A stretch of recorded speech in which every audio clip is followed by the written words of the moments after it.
Bom dia, boa tarde, boa noite, sejam bem-vindos a mais um vídeo aqui no canal.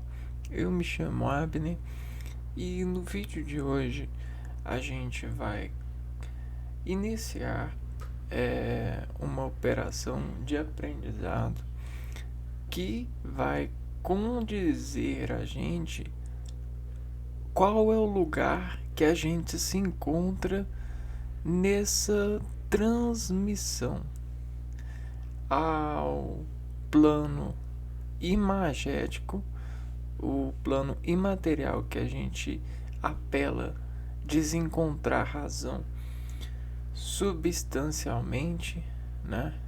Fazendo os acordos lógicos, as costuras lógicas nessa conotação que é uma habilidade que a gente treina a partir dos dados que a gente desidrata no nosso organismo, né? A gente contrai, a gente cria uma certa função de processamento que vai dizer qual que é a lógica que a gente desvaloriza do organismo para com a sequência, né? Então isso é uma transdução de sinal. A assimilação ela precisa de várias ferramentas para se encontrar em um espaço e num tempo. E esse espaço e esse tempo, quando a gente está afundando na leitura, o que acontece? Tudo isso se desenvolve em camadas que vão proteger a nossa via de informação, que vai diretivar-nos sobre essa sequência armada. Isso harmoniza a gente porque desarmoniza todo o lado exterior. Há essa coesão dialogal, esse contrato de instantes que vai se desidratar pela função que nós propomos dar. Só que dar não é fácil. Não é fácil ser um doador. Não é fácil dar cargas. A menos que nós sejamos assaltados. Mas ninguém gosta de ser assaltado. Nós não viemos na vida para ser assaltados. Embora existem muitos assaltos quânticos acontecendo nesse dado momento. Muitos chamam esses assaltos quânticos pela impressão da realidade espiritual.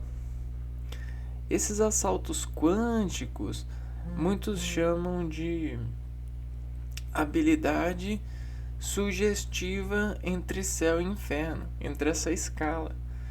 Só que na realidade são conflições quânticas entre as partículas que deliberam suspender-se entre as suas camadas, treinando. E às vezes as pessoas elas desenganam-se pelo incômodo transitivo indireto que outras pessoas, outros motores causam no meio, né? E aí, por adjuntos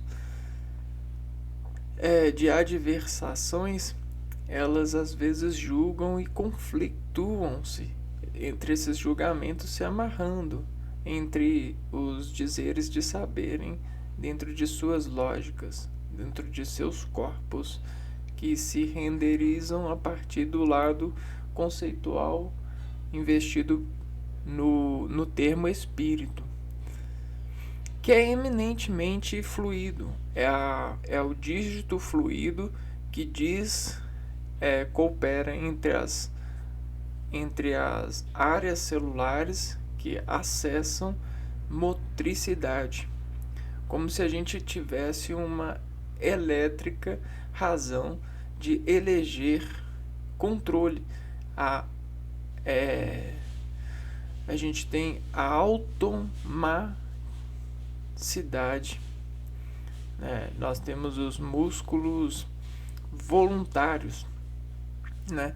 Então, o voluntário é que dentro da minha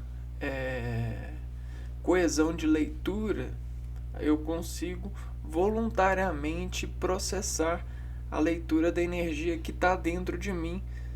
Só que existem órgãos dentro de nós que a gente não consegue se voluntariar a energia para que chegue nele. A energia tem que chegar por natureza da adequação. E aí às vezes a gente tem que fazer assim, ó, para chegar lá, como se estivesse desforçando todas as cargas que a gente tem na coerência de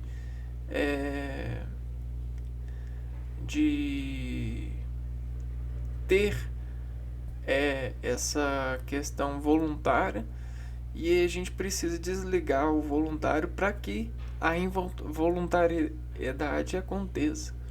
E às vezes a realidade de alguns versos pede isso da gente, pede umas sugestões de conduta, né, de condução textual entre o voluntário e o involuntário. Por quê? Porque são seres humanos que escrevem, e nesse dado momento, na densidade da escrita, as razões de pensamento estão entre essas elucubrações, dizendo voluntário e involuntário.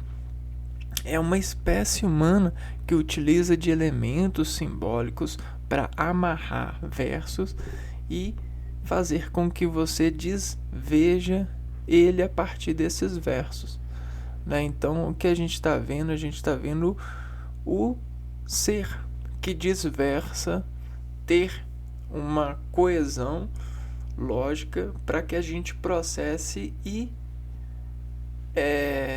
saiba do valor e se localize nesse valor de saber, e até mesmo compartilhe, aprenda a doar esse valor.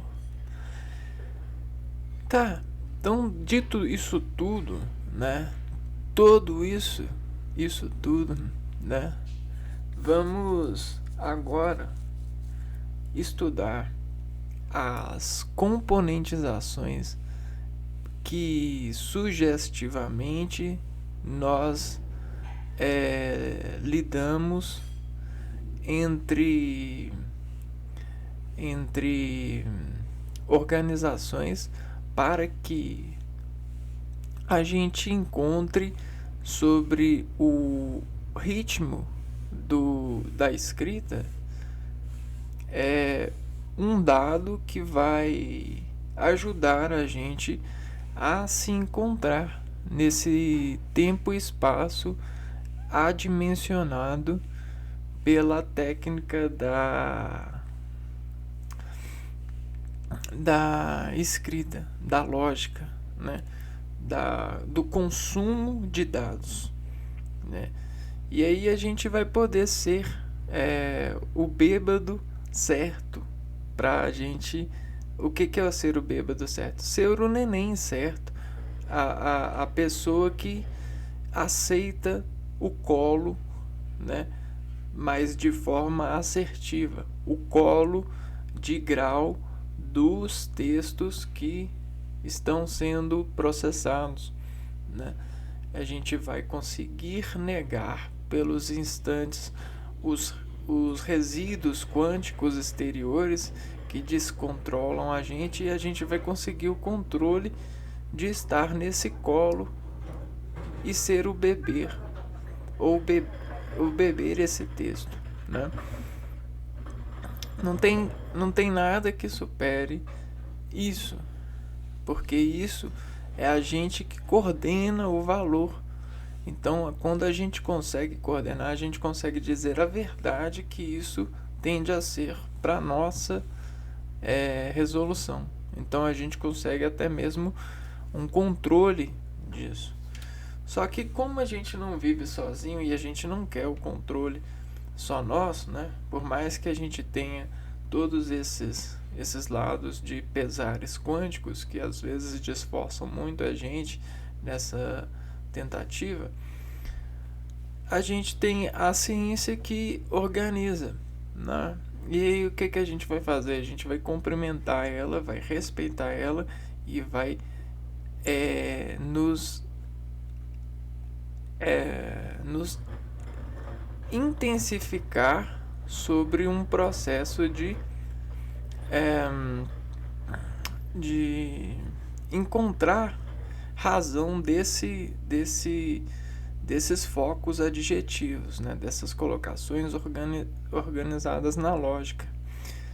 Porque treinando isso a gente vai conseguir desinformar a gente para que a gente ganhe forma desse sentido coligativo entre o lado da ciência, né? E isso vai ficando mais fácil porque vai corregedorificando a gente num sentido sistêmico, né?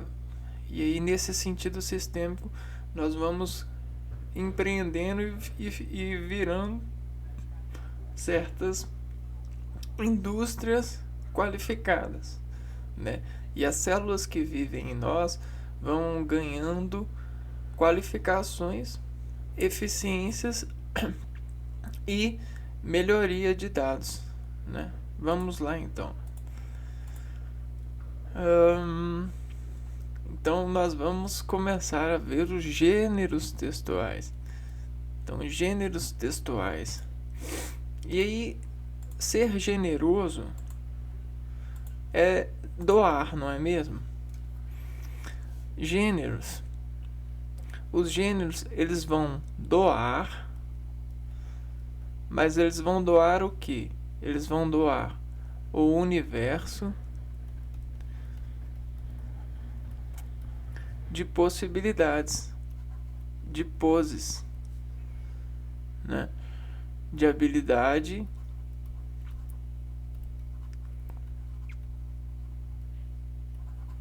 de localizar. Que imagina só, se a gente está numa terra e aí a gente não tem qualificação para dizer aonde que isso aqui está, como é que a gente vai saber aonde que é isso, né? Vai ser muito difícil. Então os gêneros, né, o gênero, o que ele faz? Ele doa, né? Ele doa o universo de poses, né? O que são esses universos de poses? Uai, são as infinitas formas de dizer, né? Os infinitos nomes, as infinitas formas de dizer o nó, o dado que revelaria, né? O local, né? E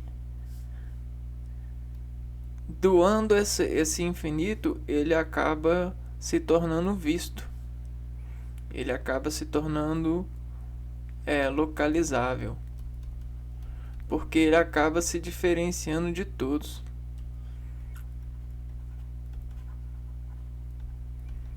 De todos os demais.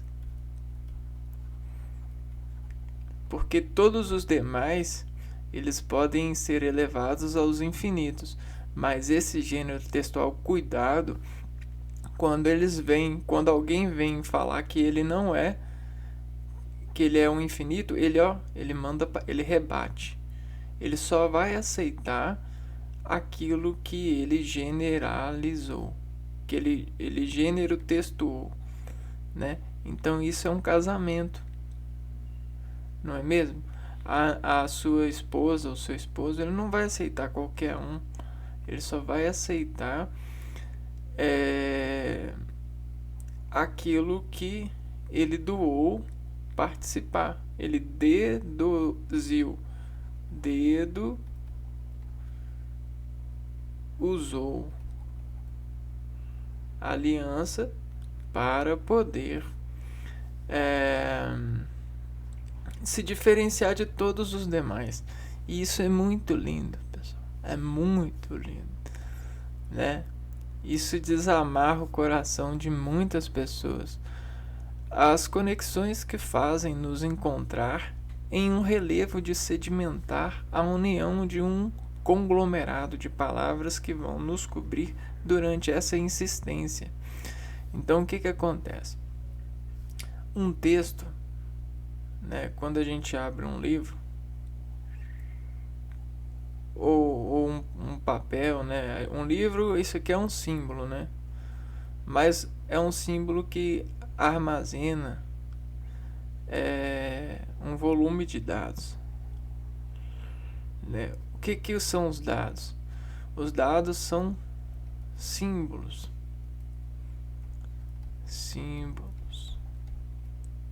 E aí a gente consegue carregar símbolos e comunicar a partir de símbolos. Insistindo nesses símbolos, a gente consegue melhor qualidade. E qualidade não é segurança?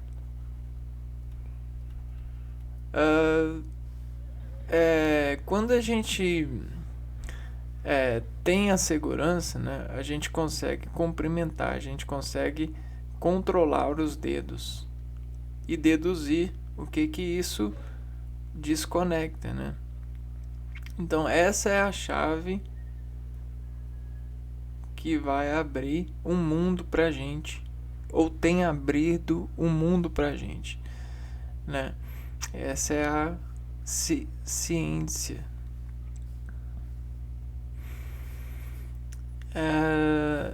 E aí,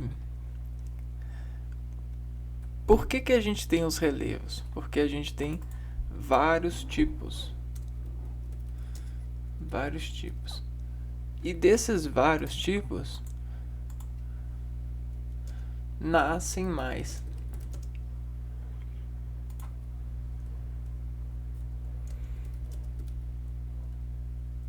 Por que a gente tem vários tipos que nascem mais? Porque isso é vida.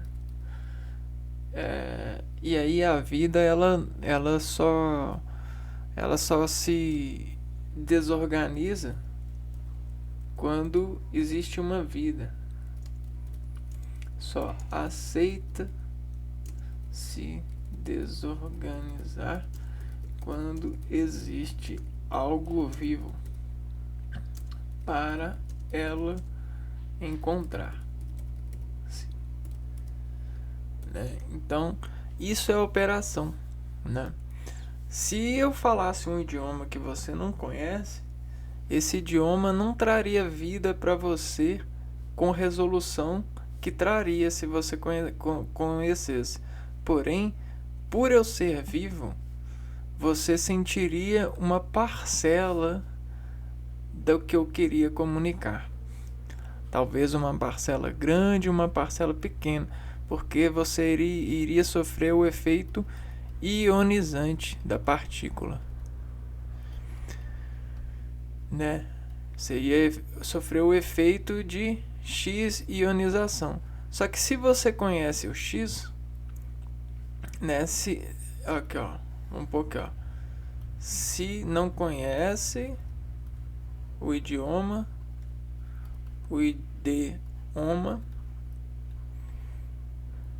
e aí se conhece. E se você conhece, você consegue fazer a operação X. Opera X. E o que é operar? É transduz o X na adequação orgânica. Então, você aceita ser conduzido. E aí, isso pode te levar para um mundo mágico. Um mundo mágico. Mas se você for morar nesse mundo mágico, acabou a magia do mundo, não é verdade? Então, para que não acabe a magia, você tem uma porta. Essa porta é o livro e seu trabalho de ler.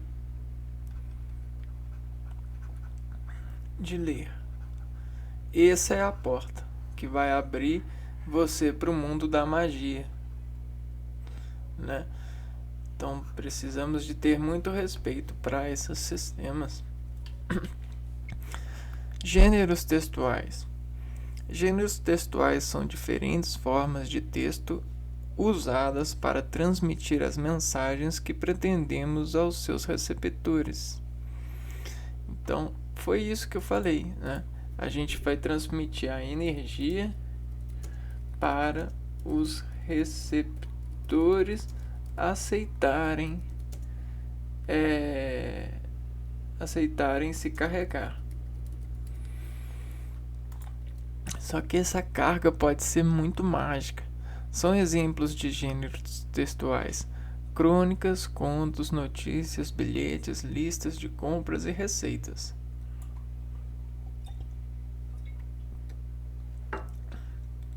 Então todos esses vocês conhecem, mas talvez vocês não tratem com tanta resolução, tanto gosto, tanto sabor, por causa de algum desarritmidador desses pontos, né? O que não faz bem pra gente. A gente tem os desarritmidadores dos temas. Então esses são os que não cooperam quanticamente no ambiente para que nos afundemos nessa base de hidratar compassos. Porque a vida é isso, gente. É uma base de hidratar compassos. A partir desse treino de hidratar compassos, a gente consegue o controle. E aí a gente consegue controlar ritmos. E ler no ritmo de processamento certo, porque esse ritmo é como se a gente se conectasse com o escritor e conseguisse florescer a substância lógica que salvou a vida desse escritor por solução de processamento de casos. Então, isso é doar. Isso é você conseguir ensinar pelas luzes de ritmos montados. Então a gente tem vários ensinamentos. Tipos e gêneros textuais. Os gêneros textuais são classificados conforme a sua função comunicativa.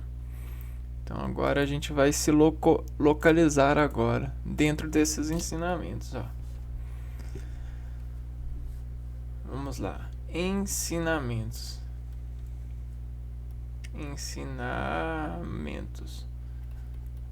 Momentos, né?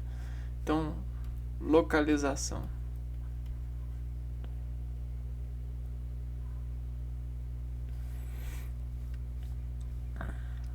Função comunicativa.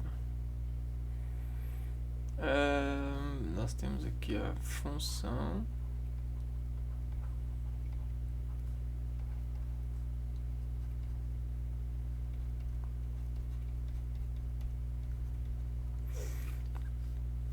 eles são produzidos com linguagens e estruturas diferentes. Local, linguagens, estruturas,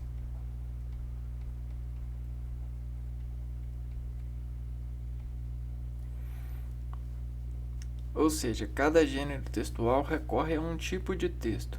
Há muitos gêneros textuais, enquanto há 5 tipos de texto.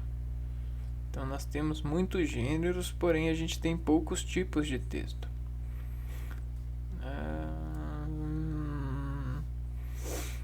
E aí cada gênero textual recorre a um tipo de texto. Então aqui a gente tem um conjunto, ó.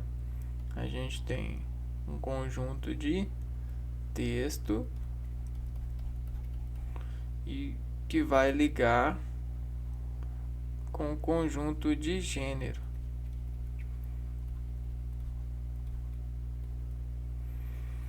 Então, olha que legal. A gente tem uma ligação aqui,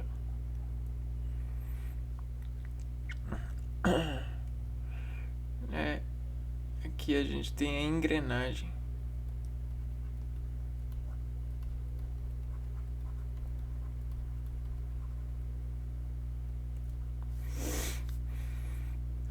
Olha que legal. Isso aqui vai desintegrar uma mola. Há muitos gêneros textuais, enquanto há 5 tipos de textos narrativos descritos: narrativo, descritivo, argumentativo, expositivo e injuntivo.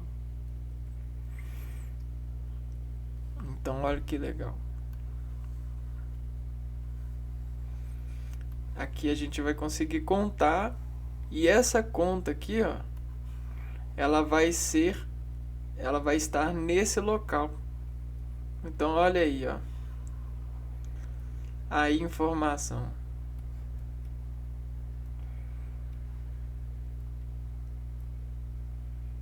Porcentando.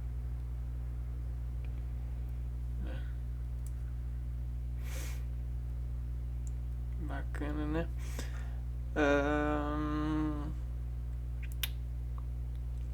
E a gente vai estar aqui, ó. Gêneros textuais de texto narrativo. Opa. Então agora sim a gente vai começar a nossa imersão, que vai ser pelos gêneros textuais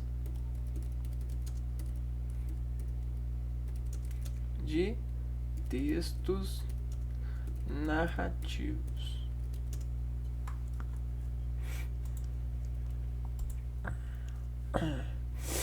Então, como a gente tem, né, aqui, ó, vários tipos de textos para os gêneros, né, a gente vai ver quais que são os gêneros para cada um desses 5. Então, o primeiro que a gente vai ver é o narrativo. Vou colocar até aqui, ó, o primeiro. Narrativo. Vamos ver o que tipo de ativos, né, vão amarrar, né, essa estrutura lógica para fazer essas contas pra gente, né? E aí a gente vai estar aqui e vai estar cintilando essa vibração nesse tempo e nesse espaço.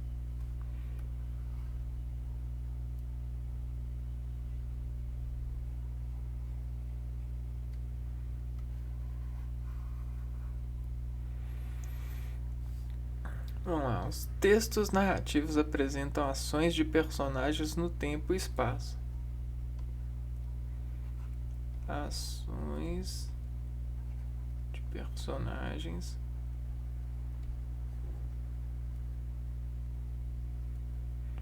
no tempo e no espaço.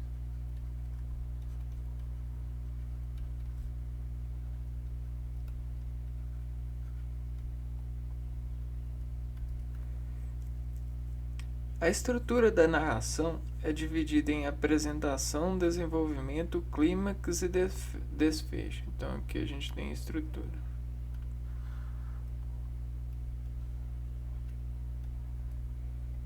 A estrutura a gente vai ter como é que é? Narração é dividida em apresentação,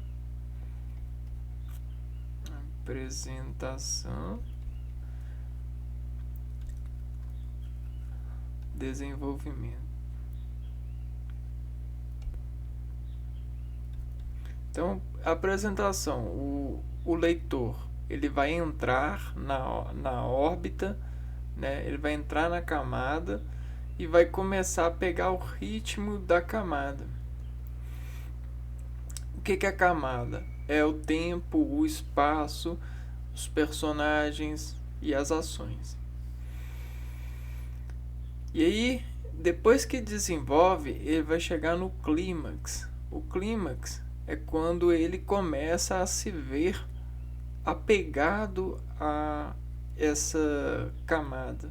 Ele consegue se ver dependenciado dessa camada. Por quê? Porque ele se sente tocado pelos versos, ele se sente expectado pelos versos. Então ele tem uma certa uma tocância. E aí o clímax vai sendo dançado com o leitor até que ele é desfecho. O que é desfecho? Quer dizer que o clímax é resolvido, né? Ou não, porém chega em alguma em uma resolução. Resolve-se o dado. O dado de faces, né? Então vamos pegar para cá. Então nessa caixa aqui, ó, a surpresa é isso, né? É você ter um dado. Dados de suspender passagem.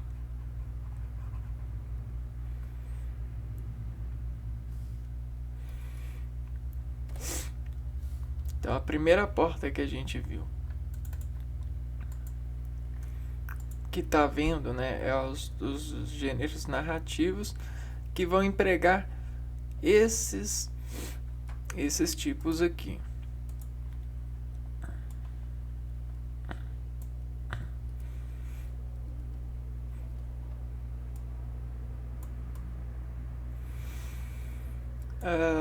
Romance, novela, crônica, conto, contos de fada, fábula, lenda, biografia, autobiografia e anedota. Então, como eu quero ir muito devagar nessa playlist, a gente vai começar a falar de cada um, né? E aí depois a gente passa para os gêneros que são formados a partir dos textos descritivos, dos textos argumentativos, dos textos expositivos e dos textos injutivos. E aí a gente vai formando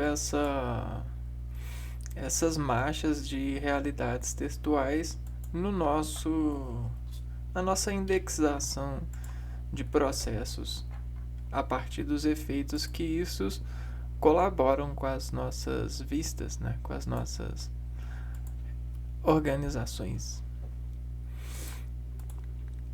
Então, o primeiro que a gente vai falar é o romance.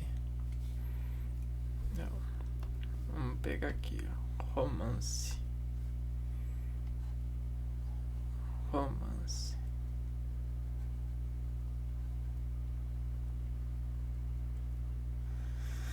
Romance é uma forma literária pertencente ao gênero narrativo e que apresenta uma história completa composta por narrador, enredo, temporalidade, ambientação, personagens definidos de maneira clara. Então, romance tem que submeter para nós uma história completa.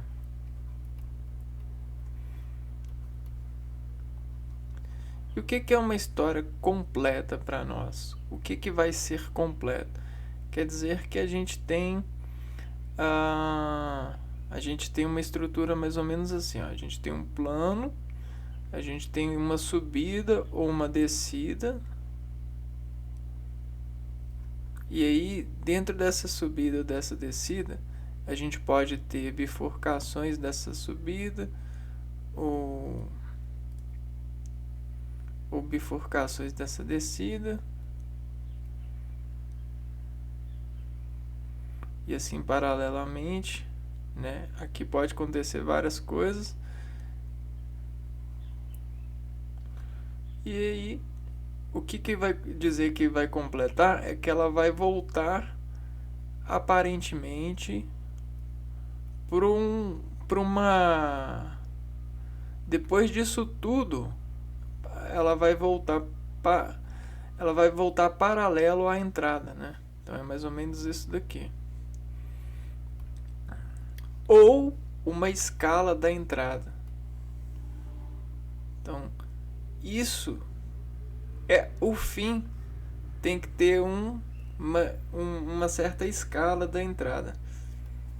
O que isso quer dizer? A gente tem uma escala de modo operante. Então, quando a gente torce algo, o pano ele volta, ele consegue voltar para o estado normal, só que ele volta com esse dado desamparado pelo torcicólogo, pelo torcido, né? Olha aqui, ó. Se você torcer, ó, ele vai voltar. Entendeu? Você torce e volta. Se a gente pegar essa estrutura lógica aqui, ó, torce e volta, né? Então é mais ou menos isso que é o texto, né? E o romance é isso, só que essa torcida no romance vai variar de autor, de época. E aí o que acontece? O final ele vai ser desfechado pela reação desse, né, final. A gente tem uma certa reação de torcida, né? A gente pega tipo assim, a gente está com um pano liso aqui, passa o pano fica todo sujo, né? Ou seja, fica examinável. E aí aqui a gente tem o pano só com as ranhuras, né, da torcida, porque aqui a gente vai torcer esse pano. A gente vai pegar e vai torcer o pano,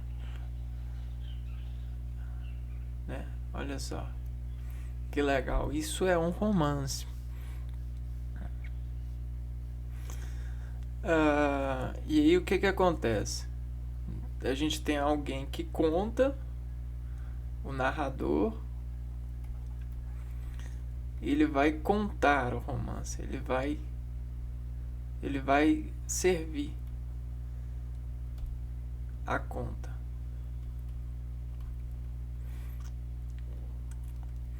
Nós temos o enredo. O enredo, o que é o enredo? Vamos ver aqui, ó. Enredo: sucessão de acontecimentos que constituem a ação em uma produção literária. Então, o que vai ser o enredo? O enredo são mudanças.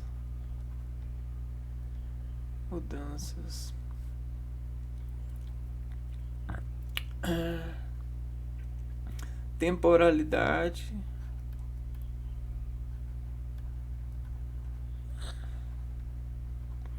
Então, a temporalidade são todos os conjuntos de palavras que desformam para nós o tempo,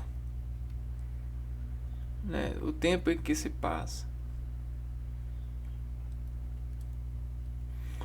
Até mesmo porque os personagens eles podem transitar em tempos, né? Pode ter camadas feitas a partir do tempo. Ambientação. A ambientação coopera com a harmonia, né? Com todos esses recursos aqui. E com o leitor, então ajuda a contar, ajuda a nos colocar dentro do... ajuda o serviço, né? Então o que são ambientação? São os dados que contam para nós o espaço, vestem para nós o espaço, a realidade, né, do que se tem ao redor dos personagens, para a gente conseguir ver como os personagens estão vendo. E aí os personagens que são inseridos nessa ambientação. Personagens são os movimentos.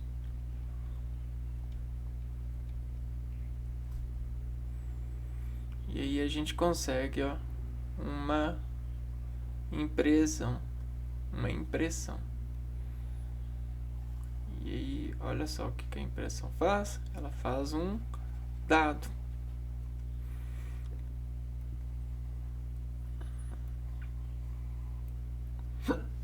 Pra gente jogar pela vida. O romance teve origem com as epopeias. Textos que narravam fatos grandiosos de um herói ou de um povo. Então a origem do romance está na epopeia. Origem do romance. Epopeia. Vamos ver aqui se a gente acha epopeia. Epopeia é um gênero poético estruturado em versos e estrofes, caracterizado sobretudo pela exaltação de ações nobres e guerreiras feitas por pessoas de relevância social e cultura em determinado povo. Quer ver? Eu vou contar uma história de um guerreiro. Certa vez um cara saiu de sua casa e encontrou uma árvore bem grande com frutas e flores, né? Árvore com frutas e flores. E aí nessa árvore com frutas e flores, ele viu que se encontrava num lugar que era proibido passar. E aí o que aconteceu? Ele ficou encantado com as frutas e com as flores e quis enfrentar o desafio, porque ele seria vitorioso se ele conseguisse levar uma flor e uma fruta para sua casa, para sua família, para sua esposa. E aí isso já é uma epopeia. Sabe quem gosta de contar epopeia? Criança. Criança que saiba passear.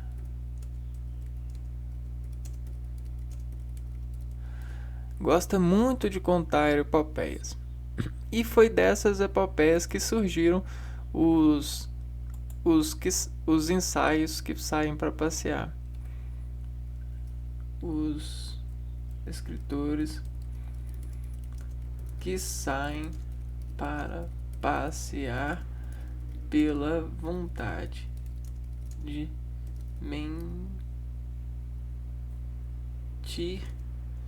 o aproveitamento lógico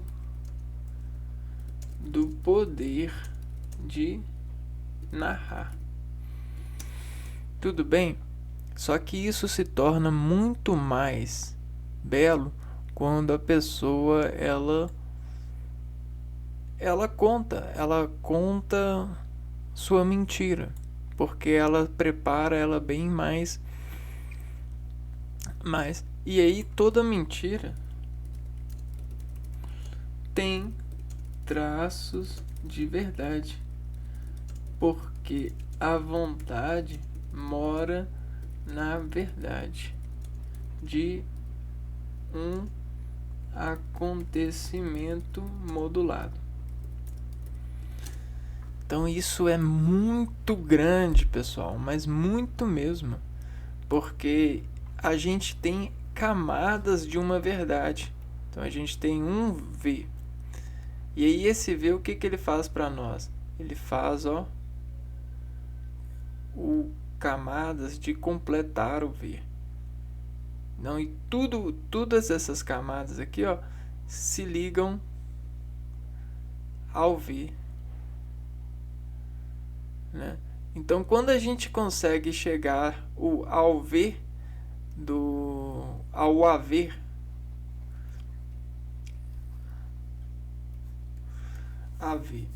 do escritor,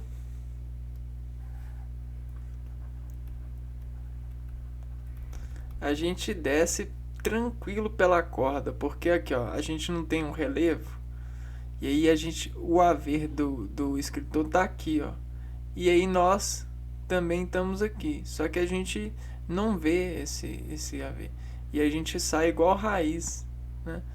Descendo ou subindo o relevo, né? Então o escritor ele meio que manda a corda pra gente, e a gente pega aqui e sai escalando. Só que às vezes a gente pode se perder da corda, se perder da narrativa, né? E se não queremos isso, porque aqui, no final disso tá o haver do escritor. Legal, né? Dentro desse relevo. Beleza?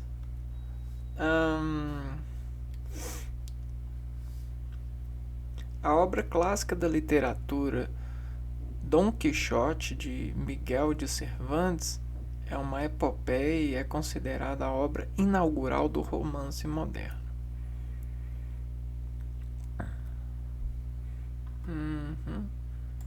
Dom Quixote.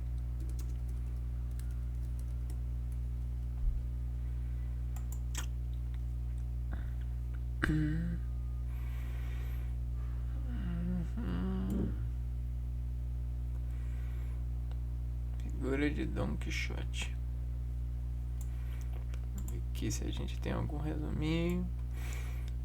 Dom Quixote de la Mancha, em castelhano. É um livro escrito pelo espanhol Miguel de Cervantes. Título da autografia. Espanhol Miguel de Cervantes.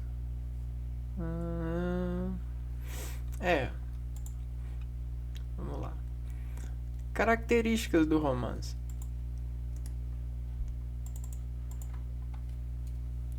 Características.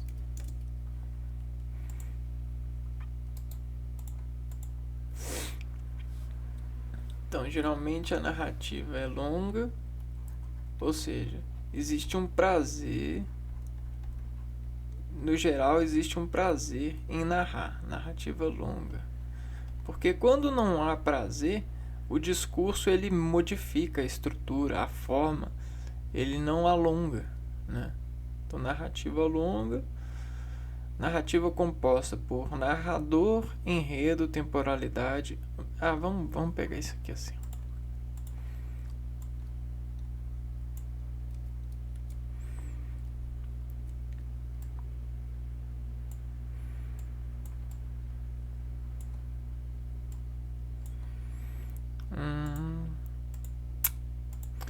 Narrativa longa tem um certo prazer.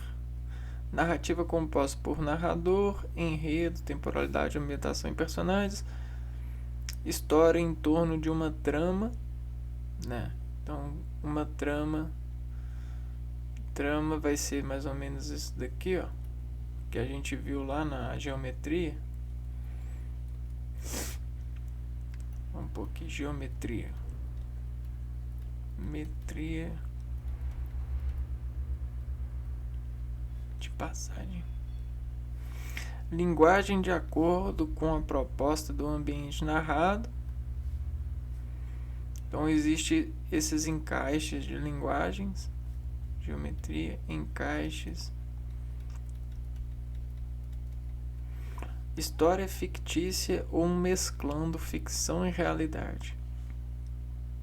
Então sempre tem um lado de suspender a realidade para mesclar. Então, uma coisa que é divertida depois é procurar referências da realidade para interpretar a ficção, o romance, né? Agora a gente chegou aqui nos tipos de romance. Tipos de romance.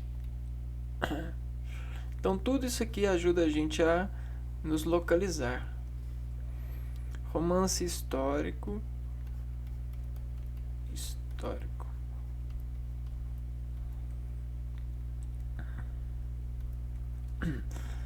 O romance histórico destaca a vida e costumes em determinada época e lugar na história. Está entre os que mais utiliza a união entre ficção e realidade.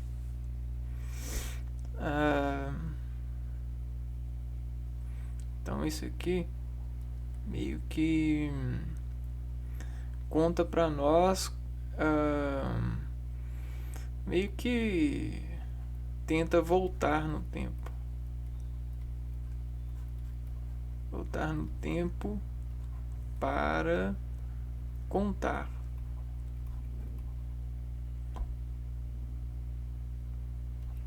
Retratar a progressão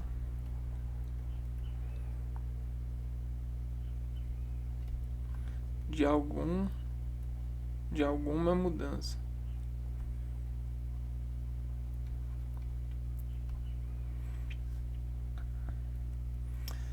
Romântico. Então tá vendo, ó?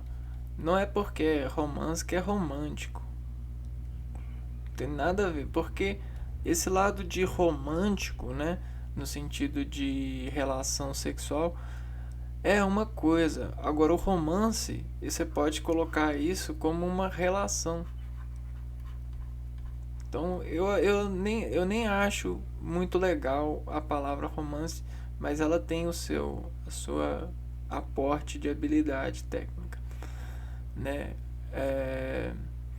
Mas é uma relação, né, de organização, uma reação no organismo que busca cortejar, né? Um cortejo.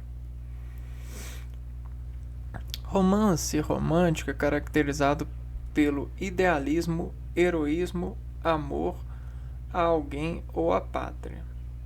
Romântico tem um amor a alguém ou à pátria.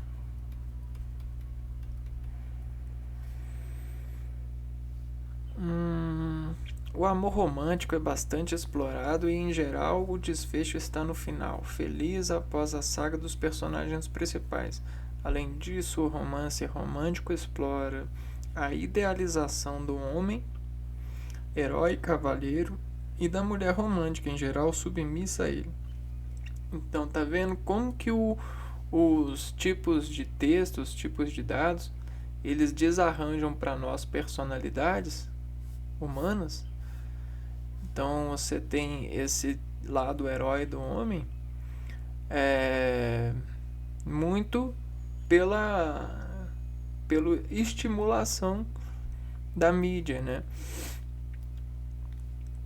Aqui, ó, idealização do homem. Idealização do homem herói. Então o homem cavaleiro, o homem herói, vem daí.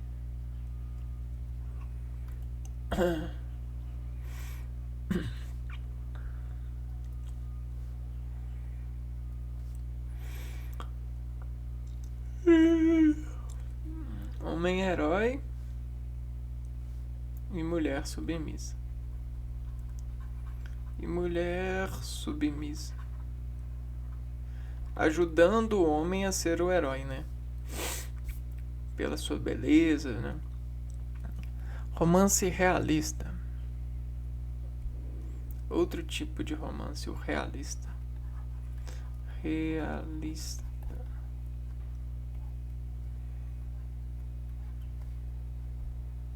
Toda vez que tiver contido no sufixo uma tal lista, né, pode suspender o acorde para uma certa relação de organização.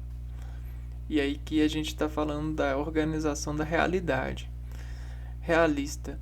A principal característica do romance realista é a crítica social e as instituições, sejam elas políticas, religiosas ou familiares, tem como a marca o determinismo e a crueza dos personagens sem maquiagem e sem idealismo.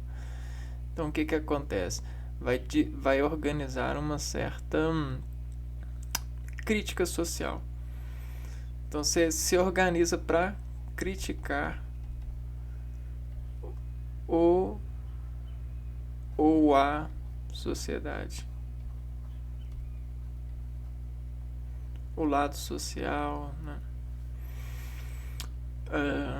E aí você utiliza personagens. Aí a gente vai utilizar toda essa estrutura para poder aqui, ó, pegar.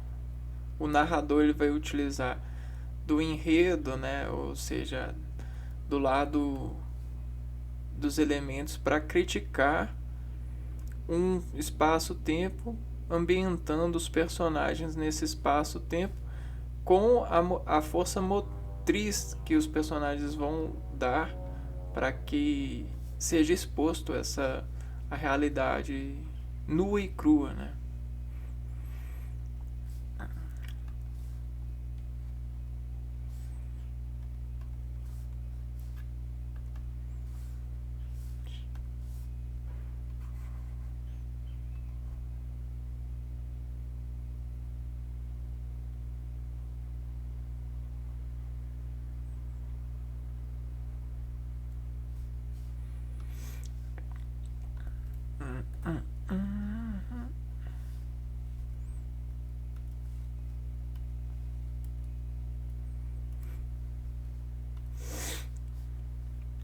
Agora vamos pro tipo de romance naturalista.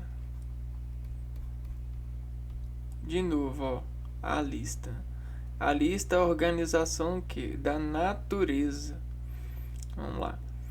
Ainda mais incisivo que o realista, o romance naturalista aponta os aspectos patológicos dos personagens e suas características irracionais, por vezes grotescas. É uma proposta de revolução às convenções sociais e explora personagens comuns à natureza humana. Então, naturalista. A natureza humana. E aí, por que está descrito aqui como grotesco, né? O romance naturalista aponta aspectos patológicos dos personagens e suas características racionais, por vezes grotescas. Porque é sem ficção, né? Na natureza, com baixa de ficção. Ficção. Pode ter uma ou outra ficção, só que para explorar o lado patológico. Porque nós, entre a sociedade, né, a gente tem muita coisa que não é bom de contar, a gente não gosta de contar. A gente sente defeito ao contar, né? Principalmente sobre coisas que são grotescas, como doenças. São características da natureza humana. E aí esse lado de romance naturalista ele explora isso, até porque isso ajuda a preparar as pessoas, né, a sociedade, a organizar, né, a lista. Romance modernista. Modernista. Então aqui a gente já percebe que o ista de L foi para N, né?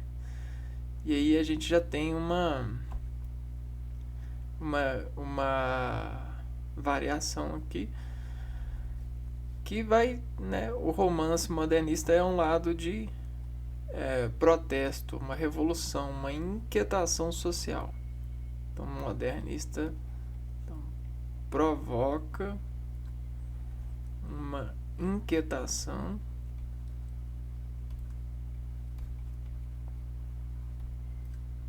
um protesto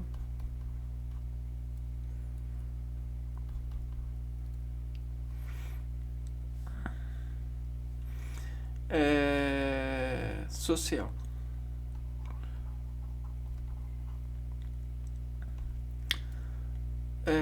A forte crítica à sociedade e suas convenções explora o extremo, né? Então são convenções sociais que desajustam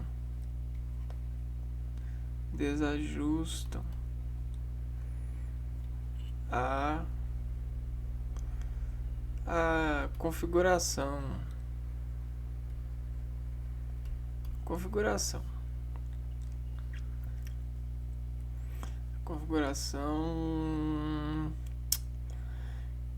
que é bem vista pela sociedade. Então, a maioria desses textos assim, eles puxam o saco, né, dos leitores, né? Então existe uma certa observação dos leitores e das dificuldades da época, né, que os pais e as mães sentem, que os filhos, né, que os escritores sentem, e eles buscam expor a partir de um romance. Então, até para isso a gente tem os tipos de romance, os tipos de relações do homem com a natureza que vão ser expostos, né? Aí muitos dessas pessoas que praticam esse lado assim, em dadas épocas precisaram de ser muito corajosos, né? Para expor e ser tentado ser levado a um juízo de valor, né? Que a gente tem o tal do juízo de valor. Só que quem praticava esse juízo de valor geralmente eram as pessoas que sabiam ler ou que sabem ler. Hoje em dia, muitos professores eles vão falar com você que a maioria das pessoas ainda continua alfabeta. Porque o que é ser alfabeto? É não saber ler e não saber escrever? Não necessariamente. É muito arriscado falar isso, é muito subjetivo. Porque todo mundo sabe ler alguma coisa e interpretar alguma coisa. O alfabetismo quer dizer que o nível é baixo. A gente tem mais nível baixo do que nível alto na questão alfabética, né? Na questão de saber ler e processar. E aí às vezes o juízo de valor que é feito pelas pessoas, né, a maioria tem nível baixo para poder fazer juízo de valor e mesmo assim faz. Então acorda, às vezes desacorda afinado. Desacorde desafinado. Ou seja, não tem afinação que aguente, né? Romancistas brasileiros. Vamos conhecer os romancistas brasileiros. Vou pegar esse aqui. Romancistas, né? Aqueles que insistiram em em hidratar o Brasil com romances, né, com essas expressões narrativas brasileiros. Dentre os principais romancistas brasileiros podemos citar Machado de Assis, Jorge Amado, Graciliano Ramos e José de Alencar, que foi o principal romancista do romantismo. Então vamos destacar ele aqui, ó. José de Alencar, né? Vamos pôr em destaque aqui, persona, destaque. José de Alencar consolidou o romance brasileiro e tinha como marca o regionalismo, patriotismo e indianismo. É autor de O Guarani. Então, o tipo de romance de José de Alencar é um naturalista, modernista, realista. Acho que é realista, naturalista, né? Vai falar aqui. É autor de O Guarani, obra publicada em 1857. Escreveu também Iracema, A Viuvinha, Senhora e muitos outros. Também são destaques no romance brasileiro autores. Então vamos pegar esses outros destaques aqui. Porque isso vai de qualidade de leitura. Isso aqui é muito subjetivo.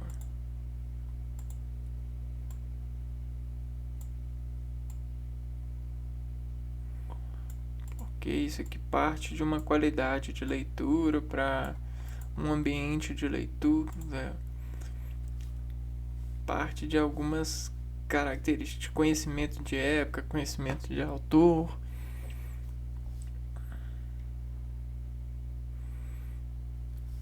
Aloísio Azevedo, Érico Veríssimo, Euclides da Cunha, Graciliano Ramos, João Guimarães Rosa, Jorge Amado, Lima Barreto e Machado de Assis. Portentosamente, todos eles buscaram, dentro das suas coragens, a uma certa expressão romancista, né? Uma certa expressão que descontaria em alguma forma dessa, né?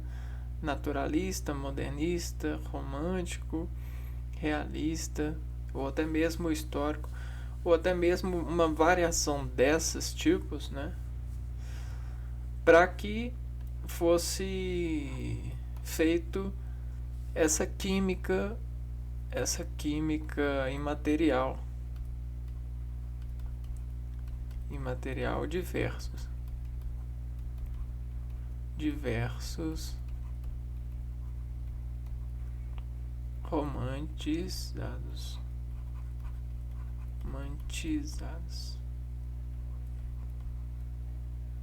E aí eles conseguiram guardar um retrato da época, guardar um retrato de valor da época. Isso é incrível, porque é como se eles fossem máquinas registradoras, né? A gente pode pôr aqui, máquinas de registros de alguns valores. Daí o único deslize disso é o cuidado com a influência, que a gente não tem. Por que eu falo que a gente tem cuidado com a influência? Porque a gente, com a influência, a gente meio que se se desentende, né? Esse lado da influência sobre a sociedade, né? Ela tem que ser investigada, ela tem que ser gradativa e ela tem que ser buscado. A gente tem que buscar um efeito físico,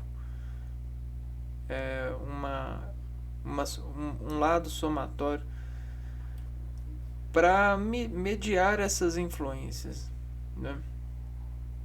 Hoje em dia a gente tem uma certa adequação de influências que elas acabam não funcionando tão bem quanto funcionavam, né? Porém ainda funcionam, né? Ainda fazem com que muitas coisas às vezes ficam sendo desgeneradas, né? Sejam